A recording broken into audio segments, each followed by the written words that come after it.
Good evening. The news summary for this Thursday, 10th August. The world's largest floating library, Logoscope, has arrived in Seychelles. The boat entered Port Victoria around 1 this afternoon and was met by a band playing traditional Creole music. The boat will be open to the public starting tomorrow at 1 p.m. until 7:30 p.m.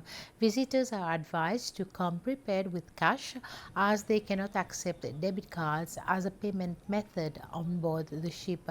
The entrance tickets will be sold at 10 rupees per person. However, children under 12 and elderly over 65 can enter for free. The boat will be open to the public until next Wednesday and will leave the country next Thursday. Our crew is very happy to be here, and me personally also, after spending a long time in the Middle East. Now we have arrived in our first port of call in the continent of Africa. The ship was in Salalah. That was one of our last port of calls, and before that we were in Muscat. And we had visited various ports in the Middle East, from the UAE, we went to Iraq, we went to Jordan, we went to Djibouti. And so, like I said, it's really nice being here. It's definitely a change. The crew is going to, prepare the book fair for the visitors to come on board, and it took us about 7 days to sail from Salalah to here. A little bit of rough sea this time of the year, but we are very happy to be here. Among decisions the cabinet has taken in yesterday's sitting, it has been agreed to have changes in the laws regarding the granting of Seychellois citizenship. Clear guidelines are expected to be in place for foreigners married to Seychellois. There will also be amendments in laws regarding granting residency. Other decisions taken are regarding the Seychelles Fishing Authority, that will be changed to Seychelles Fisheries Authority, and decisions to go forward with the payment of compensation for Bisset and Palais residents affected by the power station there. The National Assembly has approved an amendment to the new Association Act, allowing certain provisions to be implemented in phases.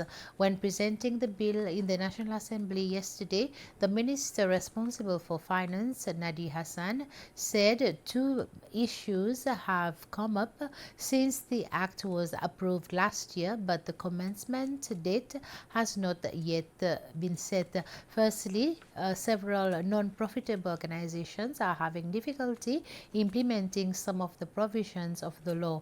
And secondly, the Financial Action Task Force of the OECD says the act is not yet in conformity with its recommendation number 8, which states that a country must ensure that non-profitable organizations cannot be abused for the financing of terrorism. The amendments will allow for the coming into force provisions that relate to financing of terrorism, whilst commencement date for those concerning non-profitable organizations can be set later. Shane Emily is the new CEO for the Landscape and Waste Management Agency, LWMA. The Office of the President has announced his appointment today. Mr. Emily has a dual master's degree in Business Administration and Global Project Management from the Torrens University in Australia. He also has a master's degree in environmental education for sustainability from the Rhodes University in South Africa. He also has 15 years of experience in education for sustainability and sustainable development. Mr. Emily started his career as a middle and upper primary teacher in 2006 at the Grand Osmaï Primary School. In January 2011, he moved to the Ministry of Education headquarters as a program coordinator for education for sustainable development and sustainable development goals. In 2018, he went to further his studies in Australia. Upon his return, Mr. Emily joined the Island Conservation Society as the Deputy Chief Executive Officer. Prior to his appointment as CEO of LWMA, Mr. Emily was undertaking consultancy in a private firm. Singer and songwriter Joseph Luis met with President Weaver Ramkalawan at State House this afternoon. During this meeting, he gave the president a copy of his new album, Linite. Because of health concerns, Mr. Luis say he is not sure if he would perform another show in the future.